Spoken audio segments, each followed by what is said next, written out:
Good day, learners. Welcome to our new episode of Fun, Learning, and Experience under the subject of oral communication and context. But before we begin our discussion, let's have first our prayer. In the name of the Father, the Son, the Holy Spirit. Amen. Dear God, we pray for your blessing and favor today over our teachers, our student in our school.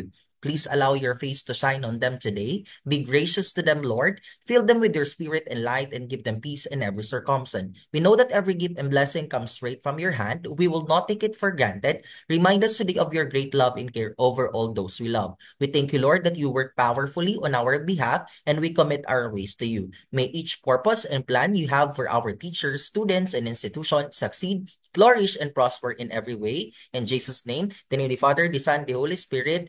Amen. Today, we will be discussing about process of communication. How do we start and how do we end the communication? Who are those people or individual who actually be doing the process in the communication?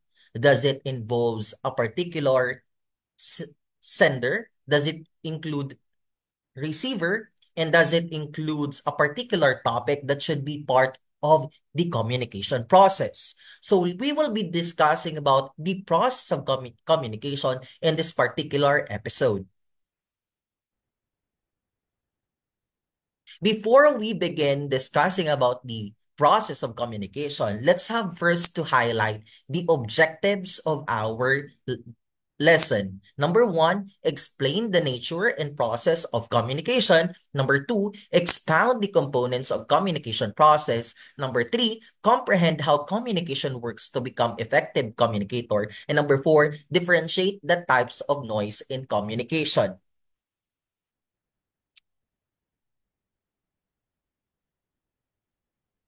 Number one process of communication is what we call context. Context is also known as situation, setting, or environment. Any communication activity is affected by the context which it occurs. When we talk about the environment, it is a place where interaction occurs. Situation, it's a place or set of activity or events that particular events that are uh, being happen on that particular event, and that's what we call situation. An example for this is an informal events or formal events. That's what we call context. Next is what is the external stimuli and the internal stimuli, which is part of the context. When we talk about external stimuli, it includes letters, memos, telephone calls, meetings, email, as well as casual conversation. This external stimuli prompt us to respond either in oral or written form. When we talk about internal stimuli, it includes our like, dislike feelings, attitudes, like emotion, points of views, experience, education, and confidence. So the difference between external stimuli and internal stimuli is that external stimuli are a way wherein we can do to send the messages or to provide messages. So as you can see, there are tangible materials or tangible way in order to provide the message. And it is an example of external stimuli. And when we talk about internal stimuli, it's all about our psychological, physiological, and the whereabouts of the the individual. So that's under the internal stimuli. Next is what we call sender. Sender, this is also known as the speaker, source, or encoder. Sender is the person who send message. In oral communication, the encoder is the speaker, and in the written communication, the writer is the encoder. The sender may be an individual or a group of people. It means the sender is the one who actually encode whether it is being done orally or written. So the sender is the speaker or the source of information. Next is what we call message. Message is This is the key element that is transmitted in communication. Whether it is oral or written, the first thing to do is to decide what we want to communicate in the content of our message. Message is a particular topic which will be discussed during the lawn of the conversation.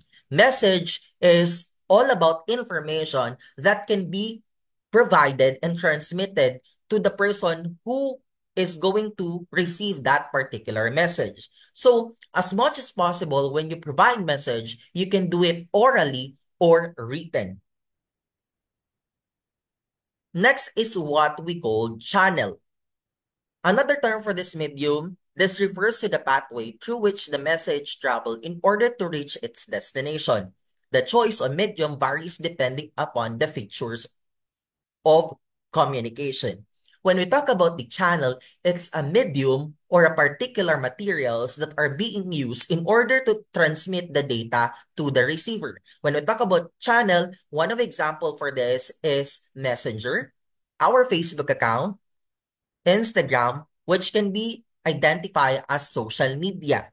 We can also provide a message through email, text, or calls. So these are sample of channels where we can able to use that as our tool in the communication process.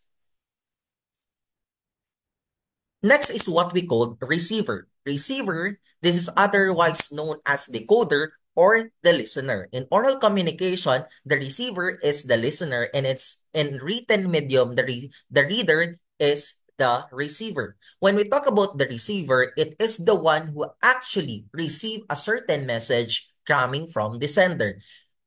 He or she will receive information whether it is oral or written, and they will able to decode the message that are being sent by the sender. So the receiver is the one who decodes the message. Next is what we call feedback. This is the return process of communication which completes the loop of communication. It is the main component of communication process because it tells the sender as the effectiveness of his message. It also informs the speaker whether the message is received successfully or not and whether the message is understood or not. The one who has been doing the feedback is the receiver. The receiver will transmit a message in a formal feedback to the sender of the message. This particular feedback is a response to the message that are being sent by the sender. So feedback is a message also that are being sent by the receiver. Next is what we call noise. This is called interference. Noise or interference refers to anything that hinders the transmission or reception of message. It means that it's affect the conversation when we had this noise. Whether if the noise is what we call internal noise and external noise. These are set of classification of noise as you may encounter during the conversation or interaction process. One is internal noise. Internal noise, it refers to anything that we think of during the time we engage in communication. It means that it's how we able to think about it, and it's in terms of internal noise. When we talk about external noise, it is the noise that comes from the outside, such as screaming children at play, a heavy downpour, or vehicle in motion. Whether in external or internal, noise greatly affects our concentration in the conversation. It means that in internal noise, it's a noise coming from the person who actually experiencing negative effect from the noise that within himself or herself. External noise is what they can see outside, whether they will able to see it or to be able to listen it. That's external noise. That's the external factors that affect the conversation.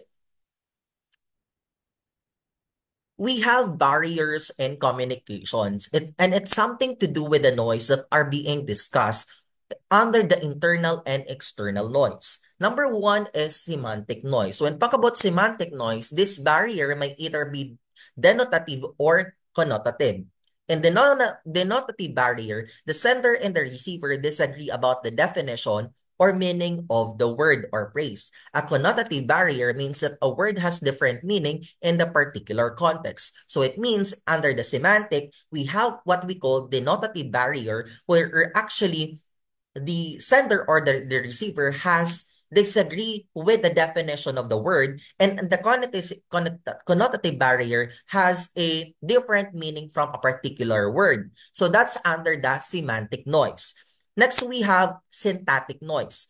The syntactic noise is syntax refers for the grammar, structure, or set of the rules that governs how words are combined in meaningful phrases and sentences. Communication disrupted by mistake in grammar. It means that in syntactic noise, it's the grammar that are being followed by whether it is the sender or the receiver that affect the conversation. Syntactic noise has something to do with the formulation of sentences that affect the conversation. It's because they cannot able to understand the meaning of the sentences or the meaning of the utterance. That's why we have the syntactic noise.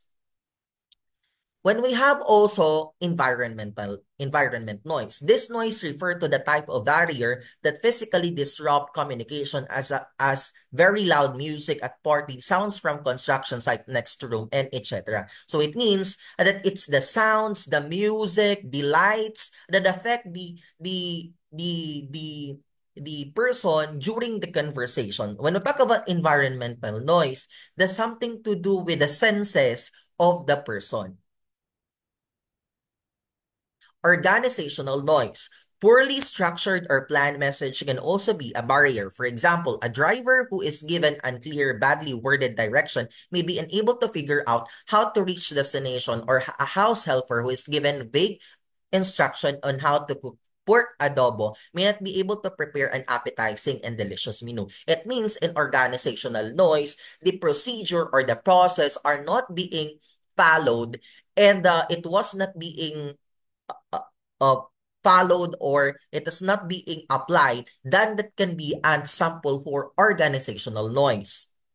Next is what we call psychological noise. This refers to certain attitude can also make communication difficult. For instance, significant anger, happiness, or sadness may cause someone to lose focus on that moment he is communicating. It means in the psychological noise, if there are no similar personality or attitudes that are being seen during the conversation, it may affect the interaction both between the sender and the receiver. For example, as being mentioned, if someone is angry and someone is happy, then there will be a problem into that because they have not having the similar attitude towards each other. So as much as possible, it's there is a good attitudes that are being shown towards the communication process so that there will be no problem in the communications or interaction. Next is what we call physiological noise. When we talk about physiological noise, this is the condition such as deafness or blindness can hinder affect communication and interfere with the reception of the message. Those people who have this particular problem in the physical condition, then that can be identified as physiological noise.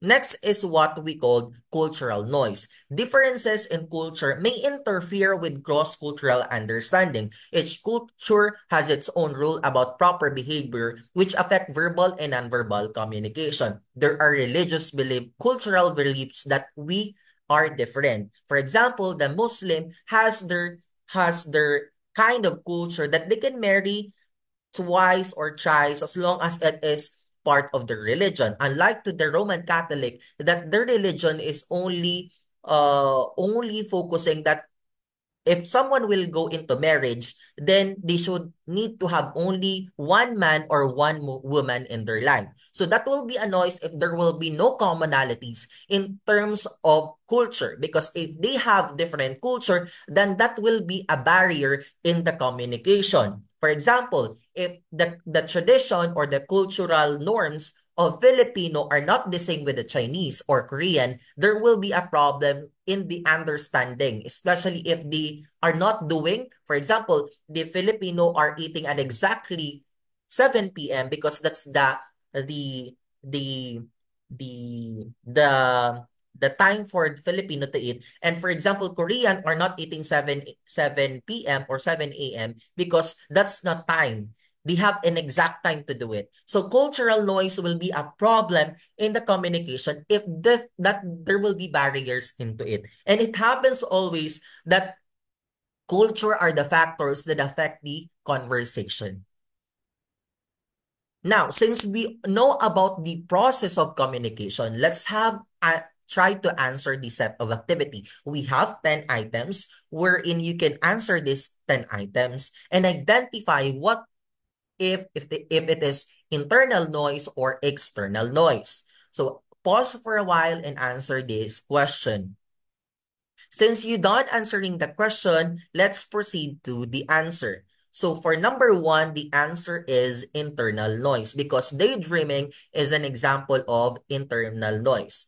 External noise for number two because banging of the door, it's an environmental noise that could be experienced by the person. So that will be a external noise. Three is stomach pain that are being experienced internally because that is within the body of the person, and the answer is internal noise. Number four, screeching of the car. The answer is still external noise because there are sounds that are being heard. So howling storm, the answer still sounds.